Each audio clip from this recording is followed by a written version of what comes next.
The room at the end of the hall, the old Victorian house on Hemlock Street, had stood abandoned for decades, its sagging porch and boarded windows warning trespassers to stay away. But Clara Vale, a freelance journalist obsessed with urban legends, couldn't resist. She'd heard the stories: a room on the second floor, its door stained black, where over a dozen people had died.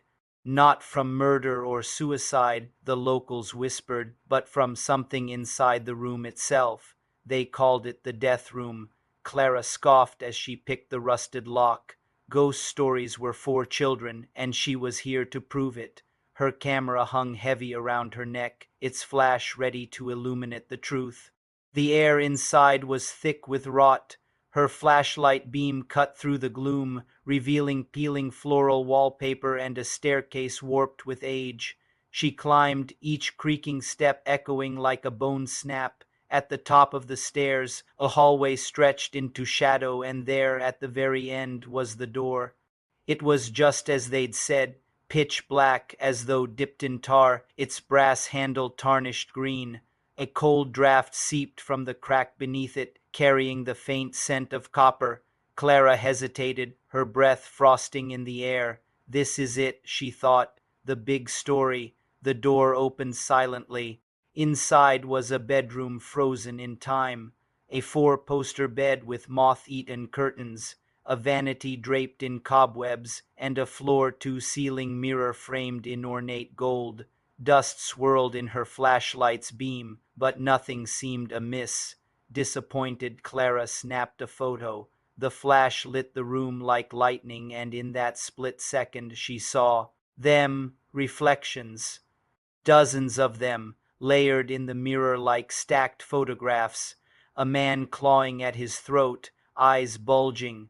A woman screaming as invisible hands twisted her limbs.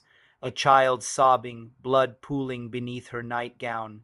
Clara staggered back, her pulse roaring. When the after-image faded, the mirror showed only her own pale face, until a small hand pressed against the glass from inside. A girl materialized, no older than 8, her sundress soaked in red. "Don't look," she mouthed. Clara froze. The room's temperature plummeted. Behind her, the door slammed shut. No. She lunged for the handle, but it wouldn't budge. The mirror began to hum. When she turned, the girl was gone. Instead, Clara saw herself, but not as she was. Her reflection writhed on the floor, choking, her skin mottled blue. A shadow loomed over her, faceless and dripping darkness. "Let me out!"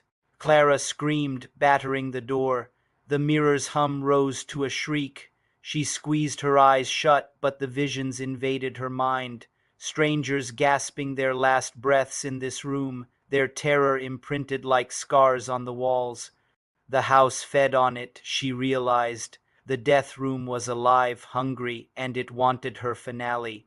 When Clara opened her eyes, the mirror showed the truth. The floorboards beneath her were already stained red. 3 days later, 2 teenagers dared each other to enter the house on Hemlock Street. They found the door at the end of the hall, slightly ajar. Inside, a camera lay abandoned on the floor, its last photo a blur of motion, a woman's silhouette, mouth stretched in a scream, and behind her, a black door slowly opening.